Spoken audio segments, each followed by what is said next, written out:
अच्छा सुनो, सब्सक्राइब करते वक्त ना घंटी बजा देना ताकि जब मैं ऑनलाइन आऊँ तो तुम्हारे फोन की भी नमस्कार दोस्तों, आप सभी का स्वागत है हमारे YouTube चैनल पर। तो आज हम बात करेंगे UP DElEd BTC admission 2024 latest update के बारे में।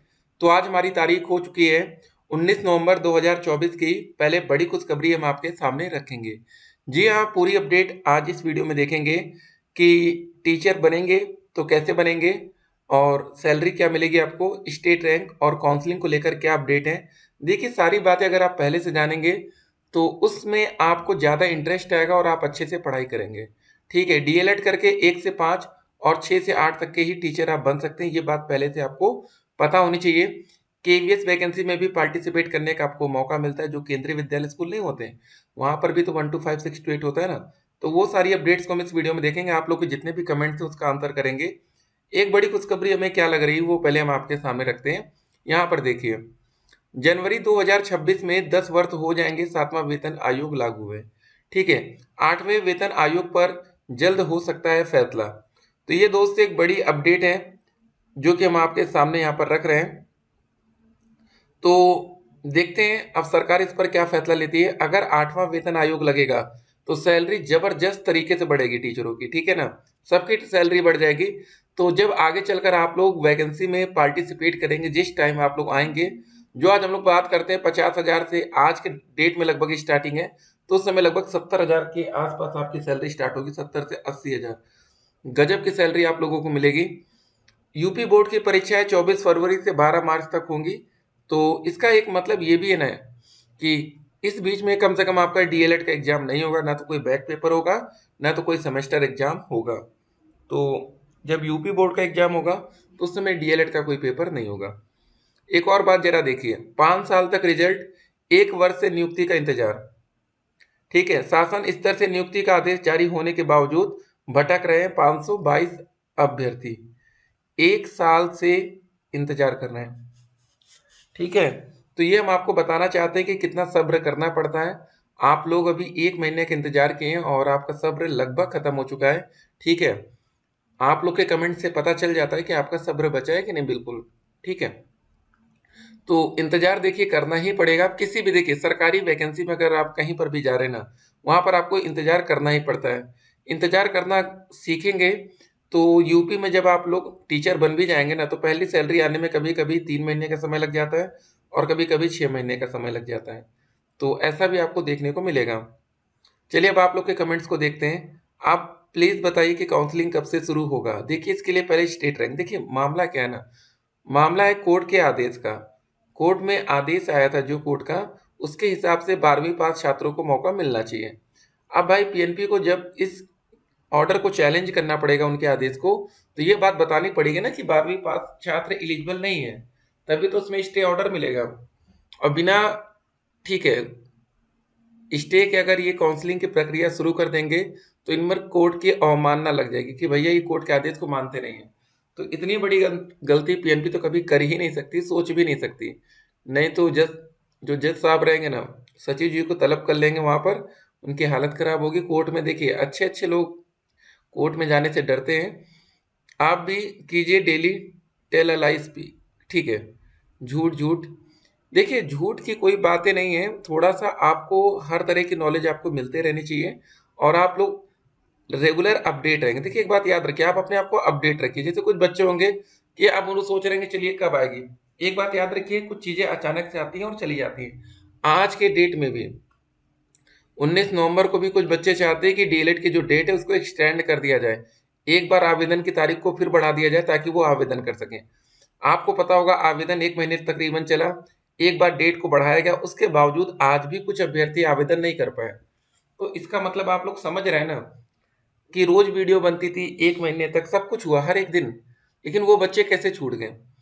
तो इसीलिए कहते हैं कि आप लोग अगर अप टू डेट रहेंगे, अगर आपकी रैंक मान लीजिए 1 से लेके 80,000 के बीच है, तो आपको सरकारी कॉलेज मिलने के चांस है। अगर इसके ऊपर रैंक है तो फिर आप स्पेशल कैटेगरी में ही आप सरकारी कॉलेज पा पाएंगे।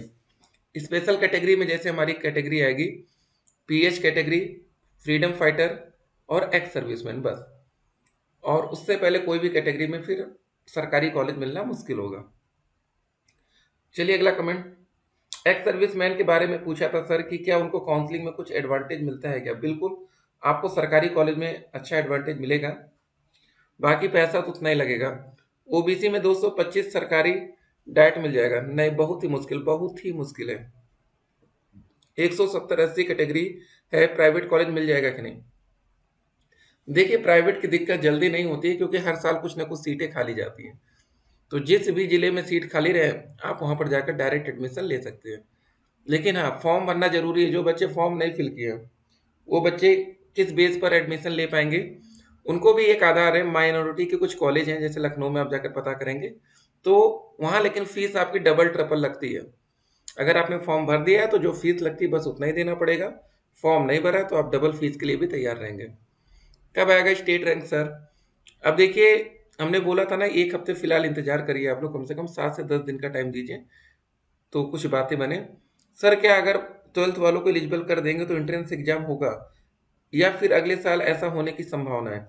जी हाँ, देखिए इस साल 12वीं पास छात्रों को अगर ये मौका देते हैं तो जो इनका विज्ञापन जारी हुआ था आवेदन करने का वो पूरी तरीके से झूठा साबित होगा। उनको फिर काफी ज्यादा चेंजेस करने पड़ेंगे क्योंकि अभी जो एडमिशन का आधार है ना, वो मेरिट बेस है। मेरिट में आपके हाई स्कूल का भी लगता है, इंटर का भी लगता है, ग्रेजुएशन का भी लगता है। ठीक है, तो अब ग्रेजुएशन को हटाने का मतलब है हाई स्कूल और 12वीं। ठीक है, और उसके बाद एक और मैटर है यहाँ पर, 18 साल की एज लिमिट का भी आपको पता होगा। मिनिमम एज आपके 18 साल होनी चाहिए डीएलएड में एडमिशन के लिए। तो फिर जो बच्चे 12वीं पास होंगे उनकी एज 18 साल से तो कम ही होगी अभी। तो काफी ज्यादा चेंजेस इनको करने पड़ जाएंगे। देखिए पीएनपी क्या करती है। सर रैंक कब आएगा? बहुत ही जल्द आपको देखने को मिलेगा। सर मेरा 258 है जनरल से, आराम से आपको डाइट कॉलेज मिलेगा। Sir please reply. AWS 231 DIET, जी हाँ देखिए एक बच्चे का भी हम आपके सामने दिखाते हैं रिजल्ट, 231.76। पिछले साल इस बच्चे को डाइट कॉलेज अलॉट हो गया था। ठीक है, इनको अलॉट हो गया तो उसके बाद देखिए कहाँ कहाँ सीटें थी। यहाँ पर भी इस बच्चे को डाइट मिल सकता था इस कॉलेज में, यहाँ मिल सकता था, यहाँ यहाँ यहाँ यहाँ, इसमें तो ना मिल पाता, यहाँ मिल जाता, यहाँ पर यहाँ पर यहाँ पर बहुत जगह, मतलब ठीक है 231 में आराम से आपको डाइट कॉलेज मिलेगा। आओ आओ आओ सब लोग, भंडारा आ चुका है। कौन सा भंडारा ले आए? सर स्टेट रैंक आएगा अभी या नहीं? कुछ क्लियर करके बता दे तो अच्छा रहेगा। देखिए स्टेट रैंक आएगा जरूर, यस, इसका आंसर होगा यस। थोड़ा लेट होगा लेकिन आएगा जरूर, क्योंकि उसके बिना आगे कोई कार्यक्रम हो ही नहीं पाएगा। सर मैं बिहार से हूँ, तो डीएलएड का यूपी एग्जाम देने 4 टाइम्स ही आना होगा ना? देखिए एक बात आप सुन लीजिए जरा ध्यान से, जो बच्चे बाहर से हैं या जो बच्चे अदर स्टेट के हैं, क्या क्या आपको करना पड़ेगा, पूरी जानकारी नहीं रहेगी तो बाद में परेशान होंगे। पहली बात दोस्तों, आपका 4 बार एग्जाम होगा, फर्स्ट सेमेस्टर का, सेकंड का, थर्ड का, फोर्थ का। आप लोगों की 4 बार टीचिंग भी लगती है। टीचिंग 1 महीने की होगी। फर्स्ट सेमेस्टर में टीचिंग लगेगी, सेकंड में लगेगी, थर्ड में लगेगी, फोर्थ में लगेगी। फर्स्ट में आप 1 से 5 के बच्चों को पढ़ाएंगे, सेकंड में 1 से 5, थर्ड में 1 से 5, फोर्थ में 6 से 8। और टीचिंग आपकी कम से कम हर बार जो लगती है वो 30 दिन की लगती है। तो ये भी जरा ध्यान दीजिए। कुछ कॉलेज वाले ऐसे होते हैं जो आपकी टीचिंग को मैनेज करा देते हैं, और मान के चलिए 50% या 90% कॉलेज ऐसे होते हैं जो टीचिंग को मैनेज नहीं कराते हैं। तो अगर आप ऐसे कॉलेज में एडमिशन लेते हो तो क्या करना पड़ेगा? कम से कम आप टीचिंग के पहले दिन आएंगे जो लेटर जमा करने 1 दिन, और लास्ट दिन आएंगे नंबर लेने 2 दिन। तो 4 ये 8 दिन, ये हो गया, 4 ये 12। और कुछ जगह टीचिंग में आपको रेगुलर जाना भी पड़ सकता है। तो ये सारी बातें आपको ध्यान में रखना है। जो बच्चे अदर स्टेट से हैं तो वो जिस कॉलेज में एडमिशन लें वहाँ एक बार टीचिंग को लेकर जरूर बात कर लेंगे। घंटा बजा दूंगे, जी हाँ, तो नोटिफिकेशन अगर मिस ना हो तो घंटा आपको बजाना ही पड़ेगा। ठीक है, फिलहाल दोस्तों ये देखिए बिहार में अभी जो शिक्षक भर्ती हुई 120 में से ये पासिंग मार्क 81 पर नौकरी मिली है। मेल कैटेगरी में लड़कों के लिए, फीमेल कैटेगरी में 120 में से कितने पर मिली है? 70 नंबर। ठीक है, यहाँ पर 70 नंबर। उसके बाद ईडब्ल्यूएस में लड़कों के लिए 74 नंबर, लड़कियों के लिए 63 नंबर। लड़का और लड़की एससी कैटेगरी में 39, 120 में, यार सोचो गजब। 120 में जो बच्चे 39 नंबर पर आ गए उनको आज नौकरी मिल गई। जबरदस्त सैलरी, सरकारी टीचर बन के राज्यकर्मी का दर्जा मिल गया। एसटी कैटेगरी में भी सेम कट ऑफ गई। ठीक है, यहाँ पर देख लीजिए यार कि नौकरी है भाई, अभी भी डीएलएड करके नौकरी मिलती है, बस आपको नौकरी लेनी बाकी है। उसके बाद ये फॉर्म जो आपने रजिस्ट्रेशन फॉर्म फिल किया था, ये होना कंपलसरी 100%। अगर आपके पास ये नहीं तो आपका एडमिशन नहीं हो पाएगा। ठीक है, विज्ञप्ति दोस्तों देखिए रैंक हिसाब से ही आपकी काउंसलिंग होगी। डॉक्यूमेंट्स जो जरूरी हैं, अलॉटमेंट लेटर, आवेदन पत्र का print out, high school, intermediate, graduation का रिजल्ट, ठीक है, और सर्टिफिकेट्स, निवास, जाति, पहचान हेतु मतलब कोई व्यक्तिगत पहचान पत्र, आधार कार्ड, शपथ पत्र, इतनी चीजें तैयार रखिए। एस्टेट का विषयवार व कोटिवार उत्तीर्ण प्रतिशत, कोटिवार उत्तीर्ण प्रतिशत, सामान्य में 50% बच्चे पास हुए, ठीक है, ओबीसी कैटेगरी पिछड़ा वर्ग में 45, अत्यंत पिछड़ा वर्ग, ठीक है, अनुसूचित जाति जनजाति में 40%, दिव्यांग 40%, महिला 40%। तो यहाँ पर देख सकते जो रिजल्ट आता है कितना क्लियर रिजल्ट आता है। तो सारी चीजें देख लीजिए, सब्र करना ही पड़ेगा। एक और बात, आप में से कुछ बच्चे हो सकता है आरओ एआरओ की परीक्षा एक दिवस में कराना चुनौती है, ठीक है, ये भी ध्यान रखेंगे। 10,76,000 अभ्यर्थियों के लिए कम से कम 2,387 केंद्रों की जरूरत, वर्तमान परिस्थिति में पुनर्परीक्षा इस वर्ष कराना मुश्किल हो जाएगा। ठीक है, चलिए सब बातें हो गई। फिलहाल 8वां वेतन आयोग लगेगा तो फिर बढ़िया रहेगा, आप लोगों को आने वाले टाइम में बहुत फायदा मिलेगा, ठीक है, परेशान बिल्कुल मत होइए। और मेरिट लिस्ट प्राइवेट कॉलेज की कम जाएगी, सरकारी कॉलेज की ज़्यादा जाएगी, ठीक है। बाकी स्कॉलरशिप प्राइवेट कॉलेज में आएगी तो 41,000 भी आ सकती है, सरकारी में आएगी तो 10,200। प्राइवेट में स्कॉलरशिप आएगी तो फायदा आपको अच्छा मिल सकता है, लेकिन न तो सरकारी कॉलेज में स्कॉलरशिप की गारंटी है, न तो प्राइवेट कॉलेज में, ठीक है। शिक्षक कैसे बनेंगे? शिक्षक बनने के लिए दोस्तों आपको डीएलएड का कोर्स करना ही पड़ेगा। उसके बाद आप लोग सीटेट या सुपर टेट का एग्जाम देंगे, क्वालिफाइंग टेस्ट होता है। उसके बाद शिक्षक भर्ती में आप सम्मिलित होंगे, सुपर टेट का एग्जाम, बस नौकरी ले जाइए। टीचर की सैलरी 50,000 से लेकर 70,000 तक आपकी सैलरी मिलेगी।